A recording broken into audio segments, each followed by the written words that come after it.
Hi, folks. It's Gary Hines here with Career Strategy Forum, coming to you today from G-Town Radio, gtownradio.com, or WGGT 92.9 FM. And that's if you can get the signal up in the northwest part of Philadelphia. All right, so continuing on with my work around sort of past the job, once you've been placed into a position, some of the things that you can do and some of the things that are necessary for maintaining that position. But today, I'm going to talk about changing positions or changing careers and some of the things you need to do. So, sort of a new career path. I just want to mention, too, that I come to you on the second and fourth Saturday of every month from 11:30 a.m. till 12 noon, again on gtownradio.com. So let's get started. Launching into your new career path, let's examine your VIPS, values, interests, personality, and skills, and find the common thread. So we're going to talk about a few tools that are helpful with this. You've probably heard of Myers-Briggs Tool Indicator. It's a personality assessment tool that tries to answer four specific questions about a personality's energy sources, information processing, decision making, and environment needs. There's another program called My Career Story, which is a workbook, is a newer type of career assessment program. So you might want to check that out as well. So it's a development tool that looks at your life story as an assessment tool. This workbook includes questions about such things as your favorite movies, inspirational heroes, and favorite sayings to help you figure out what makes you tick from a life story perspective. It's a great and less traditional way to get at some of this information. General online self-assessment tools such as ONET, Interest Profiler, iSeek Skills Assessment, and Skills Matcher can be helpful as well. You can look these all up. So again, this is something to think about as you're changing careers, launching into your new career and your new pathway. So the next thing you should do is explore your field of interest. Talk to people who are already doing these jobs. Go online and research these careers. The Occupational Outlook Handbook is an excellent source of career information. Check out Firsthand for downloadable career guides and access to industry mentors. This service is free for degree candidates. Others may have to purchase this. You can also attend conferences, seminars, and meetups that are applicable to your field. Read relevant articles in trade publications and also develop a plan of action. So, launching into your new career path, again, you want to make connections and gain the experience. How will you launch into your new career? Well, you could possibly do an internship, you can volunteer, you can do part time work, you can continue to grow your network. So, these are some things that you can do to get yourself acclimated to the new career. Do a reality check, reassess along the way to make sure the plan is working, and make adjustments if necessary. Think about transferable skills. People with highly transferable skills may be specialists in certain areas, but they're also incredible generalists, something businesses that want to grow definitely need. Okay. So, some examples of transferable skills are computer and technology skills, project management, researcher, negotiator, writes clearly. Skilled at analysis, public speaker, the ability to teach others, problem solving, people manager. This is a little bit dated, but I'll say it anyway. Job specific skills between 2022 and 2023, more than 45% of hires on LinkedIn explicitly use skills data to fill their roles, up 12% year over year. Roughly 1 in 5 job postings, or 19% in the US, no longer require degrees, up from 15% in 2021. Okay, so what are job specific skills? Job specific skills are abilities and knowledge required to perform the tasks associated with a particular job. These skills are typically acquired through education, training, and on the job experience. So, what are job specific skills? Job specific skills are abilities and knowledge required to perform the task associated with a particular job. These skills are typically acquired through education, training, and on the job experience. They vary widely depending on the occupation and can be technical or procedural. Examples of job specific jobs: in any given moment, we have two options: to step forward into growth or step back into safety. That's from Abraham Maslow. Hard skills and soft skills. The future belongs to those who learn more skills and combine them in creative ways. Note the difference between hard skills and soft skills. Hard skills, specific knowledge and abilities, require smarts or IQ. Always stay the same regardless of job and company. Sometimes they're learned in school and from books. On the other hand, soft skills are personal attributes and personality traits that requires emotional intelligence. It depends on work culture for importance. Not typically taught in school.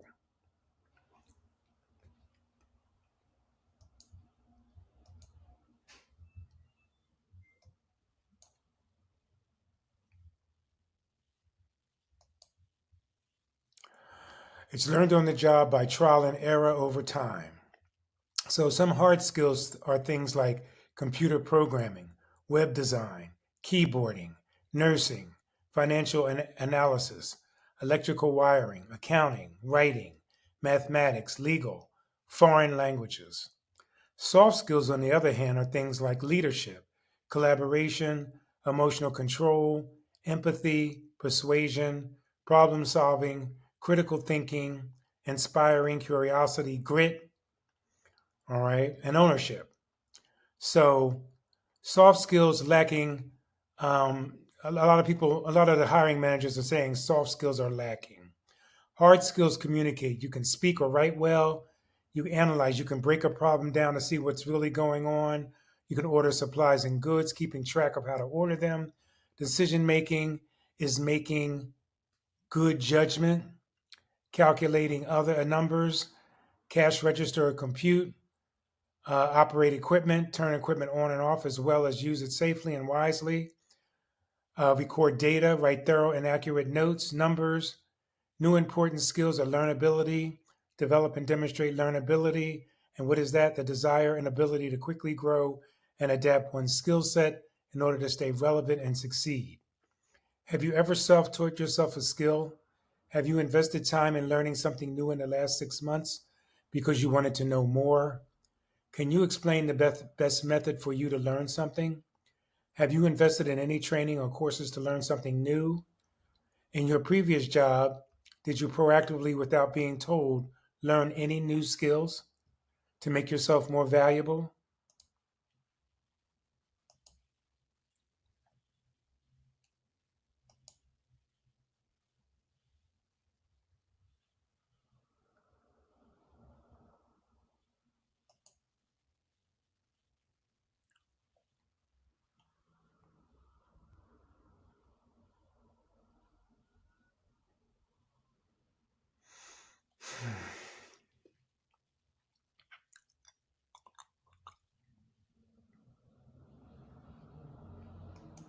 Have you ever had to learn a new skill on your own outside of work in order to stay successful in a job? Another important skill is high change agility. If you handle change well, companies are likely to prefer you to someone who has a PhD or 10 years of experience but isn't as adaptable. 67% of employers will hire an applicant whose technical skills are lacking if she possesses strong soft skills, but hard and soft skills are required. Only 9% of employers will require an applicant with strong technical skills and weak soft skills. And 100% of all employers will hire an applicant with both strong, hard, and soft skills. You got to have proof. Success in life depends primarily upon three things: discovery of who you are, what you can do best, and where you are going.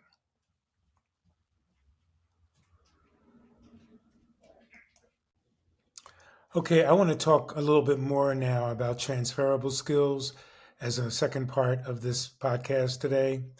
So I talked a little bit about it earlier, but I want to go a little bit more into detail here. Even if you haven't had your first professional job, chances are you've gained some transferable skills from internships, volunteering, classes, and even extracurriculars. Transferable skills, as the name suggests, are skills that you can transfer from one job to another. These may be soft skills like collaboration and problem solving, or hard skills such as data analytics or coding. This guide will help you learn more about transferable skills examples, and how to identify and build yours so you can include them in your job application. So, folks, I'm just hoping that I can get through all of this information that I have in the time I have left on this podcast. If not, I'll cut it down and edit some of it out, but I'm going to see how much I can get in at this point, okay? So we'll go from there. All right, so again, a formal definition: transferable skills are skills you can use in any job. These skills are often called portable skills because you can bring what you've learned from one job to another. You can apply these general skills to various fields, working environments, and industries. For example, problem solving skills are valuable transferable skills because employers, almost 90%, according to the National Association of Colleges and Employers, look to hire people who can help them find solutions. Yet a writer will use problem solving skills differently than a data analyst.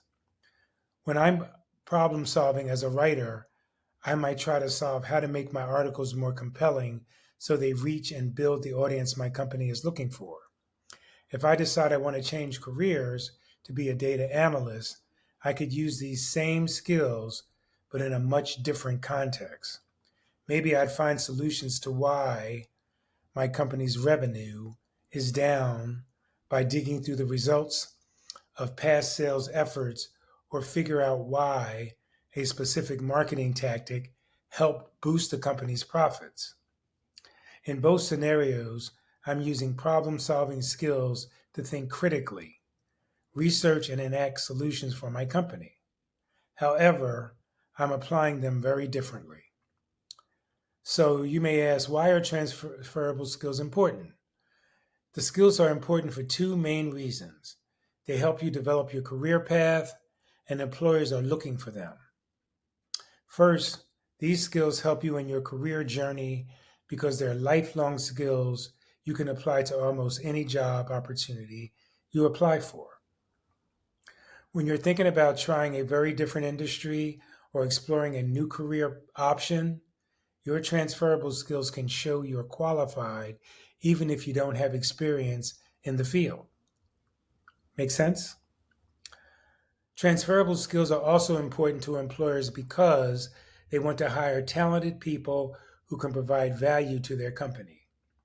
For example, if an employer has the option between two software engineers with the same hard skills, but one also is highly collaborative, adaptable, and great at decision making, they're likely going to hire the one with more transferable skills. These skills make you a well rounded, successful worker. Excuse me. Someone any company should want to hire. Transferable skills examples are, unlike industry specific skills like accounting or investment banking, you can use transferable skills in various positions, even within different career paths. So, here are some common transferable skills and how you might use them in the workplace. Collaboration. Collaboration skills are what you use when you're working with others, whether virtually, in person, synchronous. All right, I'm going to skip that. Or in different time zones. If you're bouncing ideas off of someone else, consulting them to get feedback, or editing a project together, you're collaborating with them. Collaboration skills make you an easy person to work with and an effective teammate. And teamwork is very important, regardless of who you're working with and what you're working on. So, some other transferable skills, examples of collaboration include communication, conflict resolution, empathy, interpersonal skills, leadership, negotiation, and teamwork. So, another transferable is time management. While all jobs have different deadlines and productivity expectations, good time management skills will always make you a more efficient worker. Someone with effective time management skills knows how to delegate time to each task based on its priority. They set boundaries to get adequate focus time and always finish their work by the deadline. It's nice, right? Some transferable skills examples of time management include adaptability, delegation, goal setting, organization, planning, prioritization. All right.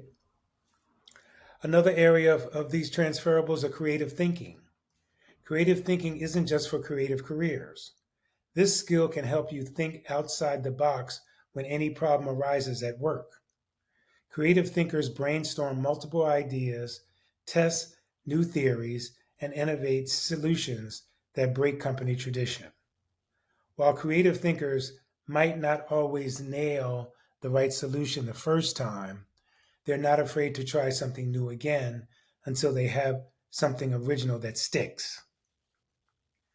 Some examples of these creative thinking skills are brainstorming, critical thinking, curiosity, experimentation, innovation, and visual thinking. Okay. Another skill that's transferable is analytical skills. Like creative thinking, it isn't just for creatives. Analytical skills aren't just for analysts. These are the skills you use to make decisions and find solutions. You can use these skills to approach problems methodically and reasonably. So, learn how to show off your analytical skills in an interview. So, some examples of this would be data interpretation, deductive reasoning, inductive reasoning, information gathering, logical thinking, problem solving, research, attention to detail. Okay. Okay, I jumped a little bit ahead there, but attention to detail is employers will always value work that is accurate and free of mistakes. Attention to detail skills help you focus on the small areas of a project or task and produce clean and organized work. Transferable skills examples of attention to detail include accuracy, consistency, data validation, fact checking, observation, precision, proofreading, adaptability. Okay, I jumped ahead again. Adaptability is an in demand skill, especially since the COVID-19 pandemic brought massive changes on how the workplace functions. Someone with adaptability skills can keep up with changes and pivot their focus when new challenges arise. Employees who can adapt quickly when more change inevitably comes, whether that's where they're working or the tools they're working with, are highly valuable additions to any team. All right, some examples of adaptability include flexibility, learning agility, resilience, resourcefulness. All right, so some other transferable skills, because there are so many job skills that can be applied to different careers, the list of transferable skills examples can go on and on. Here are some more examples to add to your resume.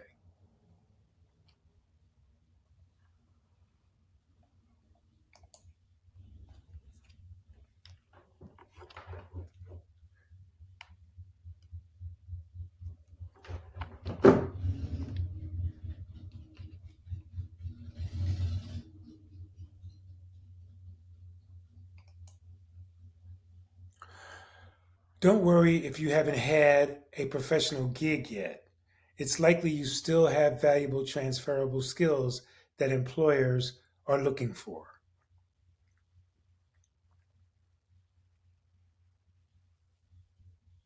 If you worked on a group project, you may have developed your leadership, mentoring, or project management skills.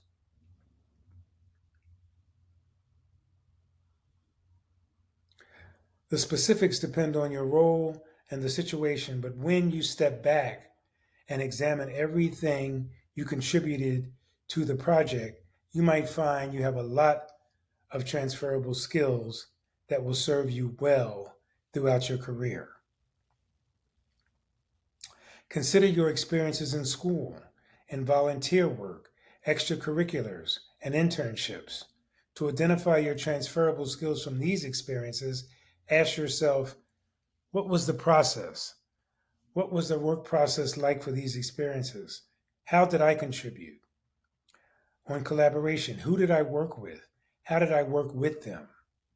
On skills, what knowledge did I bring to these experiences and what knowledge did I leave with? Did I learn any new tools?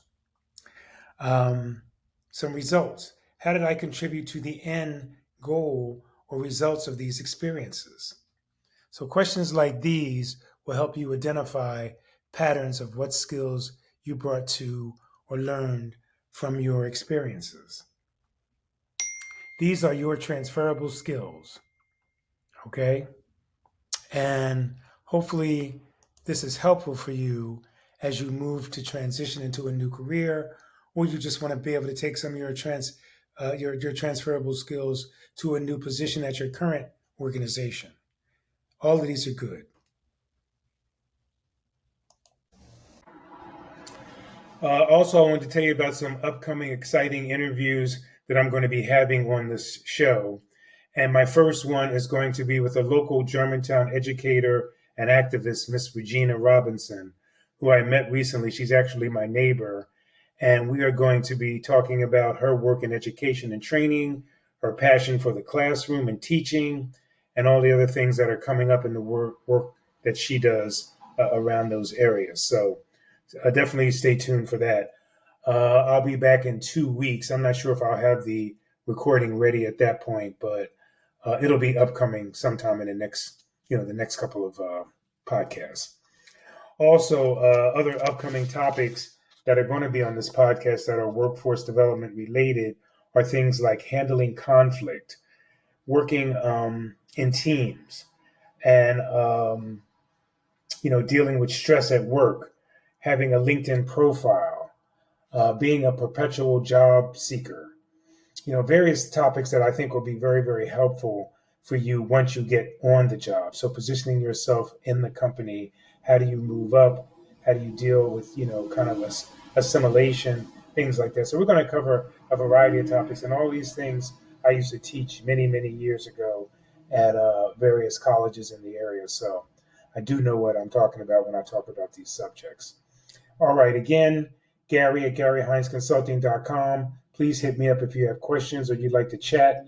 I'm offering free consultations, and I'm also offering a free online course that I just mentioned. So please check that out. All right. Hope everybody is well, stay safe, and we'll talk to you again soon. Thank you. All right. I realize that I have some more time here before this show ends. So I wanted to talk a little bit more too about critical thinking skills, which are so critical. No pun intended there. But anyway, likely without realizing it, you're using critical thinking skills every day. Critical thinking happens when we assess information and make a decision. Maybe you use your critical thinking skills to decide to wear a sweater when you knew it'd be a warm day. Maybe you use these skills to form an argument for an essay after reading a book for class. While critical thinking is a skill we use in our everyday lives, it's a highly valuable workplace skill too. Employers want to hire people who are good at analyzing these facts and coming to rational conclusions. So, what exactly are critical thinking skills, and how can we improve? How can you improve yours, and how can you show them off to employers? Here's a little bit of information about that. Critical thinking skills are a type of soft skill that help you process information, solve problems, and make rational decisions. Critical thinking skills allow us to analyze problems from multiple angles, come up with various solutions, and make informed decisions.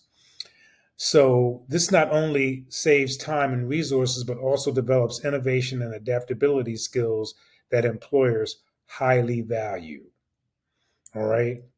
While we all make decisions on a regular basis, critical thinking skills involve gathering information to help us make a decision, asking questions and staying curious, not relying on assumptions, and also identifying your own biases and how they may impact your judgment. So that's also involved with things like thinking logically. So why do you think critical thinking skills are so important? They're important because they help you make well thought out decisions. Instead of acting on instinct, you've considered all the facts you have and tried to make the most logical choice. These skills are helpful for your day to day life, but also critical in the workplace. In top industries like technology and finance, critical thinking skills are even more important than some technical and digital hard skills. According to some other sources, 77% of employers in financial services say that critical thinking skills are crucial for their businesses compared with digital skills at 70%. Okay. But why do so many employers want to have you to have these skills? Critical thinking skills make you a more effective, productive, and efficient employee. By questioning assumptions, evaluating evidence, and exploring alternative perspectives, individuals with strong critical thinking skills can make well informed decisions and devise creative solutions to complex issues. This leads to improved problem solving and decision making processes, fostering organizational efficiency and productivity. Critical thinking skills also empower individuals to identify and mitigate potential risks and pitfalls, minimizing errors and enhancing quality in the workforce. So, some of these good examples are active listening, listening to others by truly processing what they're saying and asking follow up questions. Active listening helps you gather the information you need to make smart decisions. Analytical thinking, finding patterns, brainstorming ideas, and making decisions based on data and logic. Analytical thinking and critical thinking go hand in hand as you need to look to data, facts, and trustworthy information to make decisions. Creative thinking, coming up with original solutions. Part of critical thinking is finding the right solutions, which means you need to brainstorm and come up with them first. All right, and then there's decision making, choosing a solution that makes the most sense based on the information you have. It's one thing to gather information, but another to make an assessment based on the risks and rewards of each scenario. Judgment, the ability to make an effective decision. This might involve acknowledging your biases and knowing how to make a choice in difficult or stressful environment. Leadership, uniting the people around you to work toward a common goal. While critical thinking can be a collaborative process, someone needs to take charge to make that final decision. All right. And logical thinking, methodically reaching a conclusion based on facts. Sometimes critical thinking requires inference, inductive reasoning, or deductive reasoning, which are all part of a logical thinking process. Then there's things like observation, prioritization, problem solving, and questioning. So, again, I just wanted to emphasize a little bit more about critical thinking and how that's a skill that is needed in almost any particular job that you apply for or any career that you may think about transitioning to. Okay, thank you.